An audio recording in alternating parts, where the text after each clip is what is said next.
Today we're going to talk about a very interesting, very spiritual topic, ANAHATA. It's a chakra, it's our middle heart chakra. And we're going to introduce you to our knowledge, what to do to open it up, how to get to there, how to descend to there, and something you might learn very interesting about it. Alina, when did you learn first about ANAHATA? How did you even get familiar with that? Well, the ANAHATA is a very special chakra. It's the connection between the spiritual world and material world. Okay. It's connected. It's right here, right in our heart. It's also a heart chakra. Yes. So ANAHATA is responsible for love, for happiness, and for harmony. Okay. The monks, I guess, were the first one who were talking about chakras, right? And in a lot of like Indian culture, they talk about chakras, and then they teach how to open them up, how to understand when they are a little bit congested, I would say, or not open completely, or not awakened. I probably will add up, maybe some listeners who never know about chakras who doesn't even understand what it is. It's your vibration, it's your frequency, it's how do you feel, it's your connection between your body and your soul.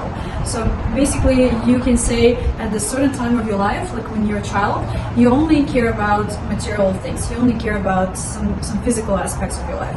And then you go to teenager age and you want some desires or feelings, you start understanding how it's love, and then you go to it's Manipura chakra, it's a yellow color, and then you start getting some desires, some inspirations, you start being more creative, and then you grow to heart chakra, then you grow to unconditional love, and it's very, very difficult. Some people even still stay at the material level where they only want to desire some physical stuff, some new cars, some new clothes, and that's only what they're thinking about. And the more you grow, more you're gonna get to your awareness of your feelings. Right? That's how probably the most basic level of chakras. Yeah, that's a very good explanation. The chakra, ANAHATA is more like already higher chakras. So, right, in order to get to that level, you need to make sure you're okay with your basic chakras, which is our, first three chakras. So it's kind of like the manager. You have to be a general manager. You have to go through so many steps, like to be a boss or to be a server, to be a regular manager, right? In order to get to a general manager. And for you to be as a general manager, you already know pretty much everything that's happening before. All those levels you already passed through. So the same thing in spirituality. You know that for heart chakra to be open and awakened, you have to make sure you pass all those other chakras and kind of be okay with the material stuff, be okay with the sexual things. I would say not only okay, but okay not to have it. Like that obsession of not to have it has got to go away. You gotta understand that either you have it or you don't have it, you're still gonna be okay. You're still gonna be whole. You're still gonna be loved. You're still gonna be appreciated. Right? In other words, you gotta be ready to lose it all. Yeah. So if you're ready to lose whatever you have and be okay with that and start over, then you are already in that level when you can talk about it. Yes, now you are a little bit more spiritual. I would say this is a connection to a more spiritual world because heart chakra is the beginning of selfless love.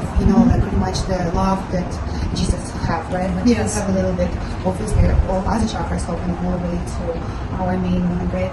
He was obviously on a very different level, but it's the first step to get there.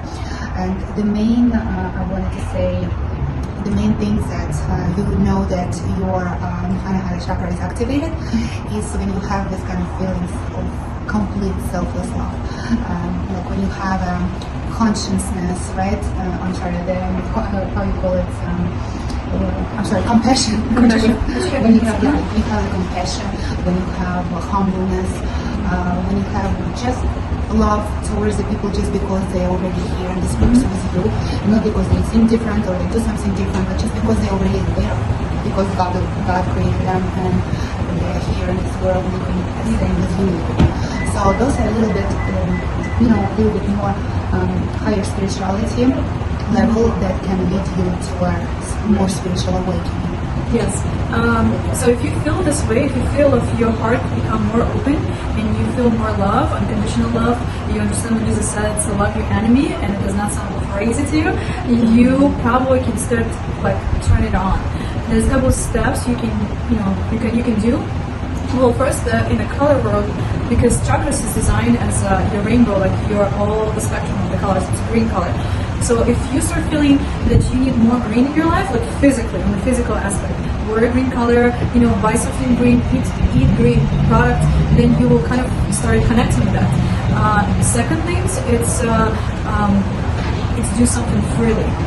Either donation, volunteer work, it will open up your heart. In just relationship, if you do things unexpected giving, like you give something without expecting something in return, in any level, you can give some food, you can give some love, whatever you want to give, and don't expect it in return, your heart starts opening. It's difficult, but you gotta practice that. And you're slowly gonna get to that multidimensional world where you can start feeling more, and you start caring more. It could be people, animals, the world we're living in, right? Pretty much like everything. So yeah, those things that definitely affect ANAHATA a lot. ANAHATA connects two worlds, like I already said, and it's depicted as two triangles.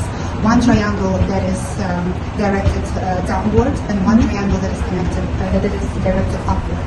So there is a dot in between those triangles that's actually your heart. And as the monks do in their poses, like we discussed earlier with Katerina, they sit in a certain pose to kind of crossing your life. Yes. To mimic those triangles and connect those two worlds so they can reach their highest point of spirituality in that position, because everything will help you, the positions, the way you feel, the way you think, right? And when you sit straight, that's also very important when you do meditations. You gotta sit straight with your spine straight, because our spine is our channel. We can channel so much energy through the spine. That's why it's always good when the girls like walking straight, they look more beautiful because they're channeling that energy better and they feel better. So everything is connected in this world, and especially energy-wise. I would say, be aware if you questioning, what's my purpose in this world? The purpose is very simple. It's your connection to your material, to your spiritual. So it's neither one is good or bad, but when you connect in those triangles that I needed to describe, you connect them in your heart and you feel all of that. And that's how you feel the world around you. You feel from desires, which is nothing wrong to desire material things, and you feel your awareness to your highest existence, and that's how you become alive. You become part of this world in this moment. And then also we want to talk a little bit about love, how to develop that. How, Katerina, do you think some people who don't experience love in their life, but they still want to do something to feel that love, to get that love, how would you recommend them to do it? That's a great question. If you guys feel like lack of love in your life, that you just consume it, you want only to consume.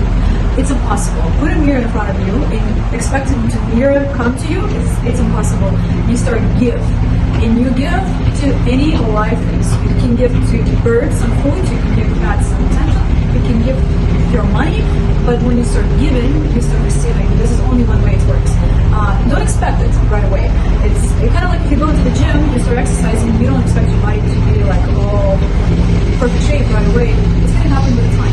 So the one way to feel it is to give. But the more you give, it's so true. The more you get. Yes. Just start giving additionally small little things every day. You can even do little things like stop at the Starbucks coffee or whatever you're putting. Like just pay for your next to behind. Yes.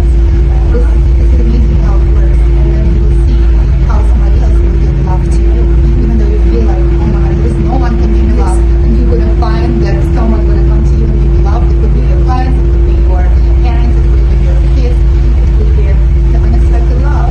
I know. Life. Yes, I know you're living in quite a lot, but you can even pick up a trash. You go and you see the trash. You give a love to this earth. You give a love to this world by just making it cleaner. It's so simple, but we work always.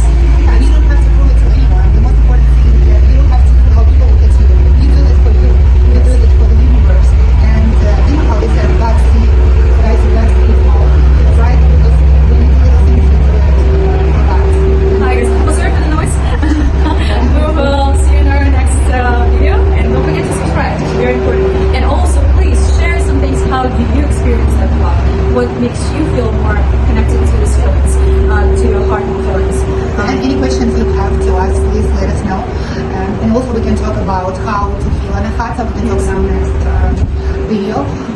also going to talk about other chakras because it's very important, for how we can grow ourselves spiritually and to really talk about all the chakras and show the work of all of them. All right. Okay, guys? Have a wonderful time. Bye bye. Bye-bye.